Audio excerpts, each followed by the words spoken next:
Nous allons voir maintenant l'optimisation dimensionnelle de notre réducteur, notamment en largeur, en introduisant et en modifiant 4 données d'entrée seulement, à savoir les largeurs de chaque engrenage, plus la largeur du couvercle.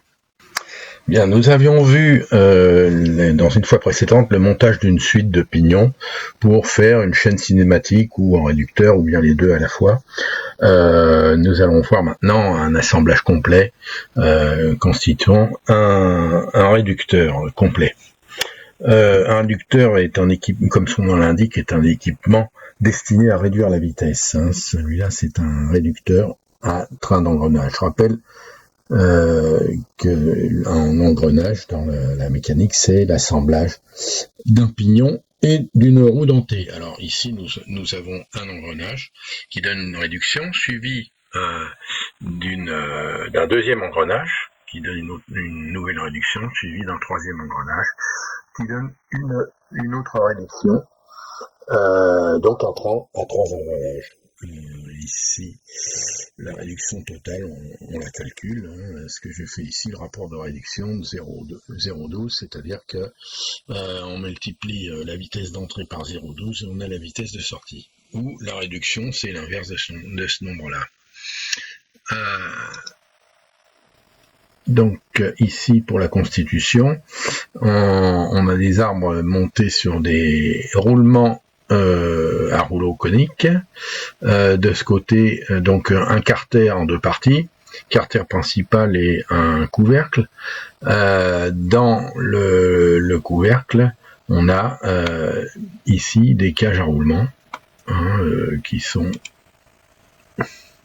traditionnelles, des boîtiers qui reçoivent le roulement, celui-ci étant percé pour l'arbre de sortie. Donc je rappelle, ici on a l'arbre d'entrée et ici l'arbre de sortie qui tourne moins vite que l'arbre d'entrée. Les boîtiers de roulement sont montés sur des rondelles, des cales de réglage d'épaisseur afin de régler l'empilage axial, le montage axial des roulements coniques. Bien, c'est le résultat d'un premier avant-projet. Or, on va faire une simulation, on vérifie que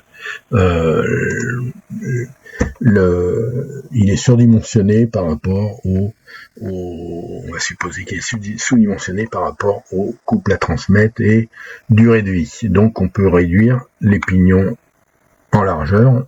Je vais en même temps au passage réduire la distance à l'entrée là entre le roulement et ce pignon, et réduire aussi l'épaisseur totale du couvercle. Tout ceci en données d'entrée. On voit ici que le troisième engrenage est bien centré au milieu des deux. Tout ceci, nous le faisons par des données d'entrée. Donc, je vais réduire la distance d'entrée du petit roulement. À l'arbre d'entrée, je vais mettre ici 40. Voilà. La largeur du premier engrenage, je vais la passer à 60. Le deuxième, 68. Le troisième, on va mettre 100. Ici, la distance entre les deux pignons du milieu, je vais mettre 30. Ça, la position du roulement d'entrée, c'est fait. L'épaisseur totale du couvercle, je vais mettre 100. Bon, c'est déjà pas mal en données d'entrée. J'ai ramené aussi un 2D correspondant à cette définition en cours. Ici, j'ai réduit la distance entre ces deux-là. Du point de vue de la mécanique, pour pouvoir usiner ça, il faudra donc usiner les deux pignons séparément et les ressouder après, sinon on n'a pas la place de passer ici. Bien, voilà. La régénération est terminée. Bon, il faut de l'ordre de 3 à 4 minutes pour arriver à un tel résultat.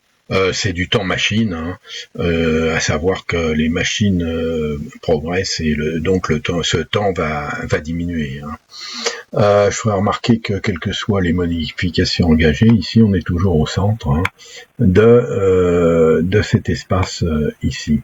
Donc pour arriver à un tel résultat, il faut bien évidemment paramétrer les chaînes de cotes en axial. Une fois ce que j'ai fait, une fois régénéré, on va passer sur le 2D qui se met à jour en fonction de ce qui vient d'être fait sur le 3D. Bon, ici, voilà le, dans son ensemble. Hein. Donc ici, je passe sur le 2D qui doit se remettre à jour et en conformité avec le 3D qu'on vient de voir. Voilà, le 2D remis à jour avec notre 3D. Voilà, et le réducteur optimisé en largeur. Hein. Je vous encourage vivement de regarder le chapitre suivant, chapitre 3 donnant un exemple de conception conditionnelle qui, notamment avec le chapitre 5, constitue les bases de l'intelligence artificielle au service de la conception.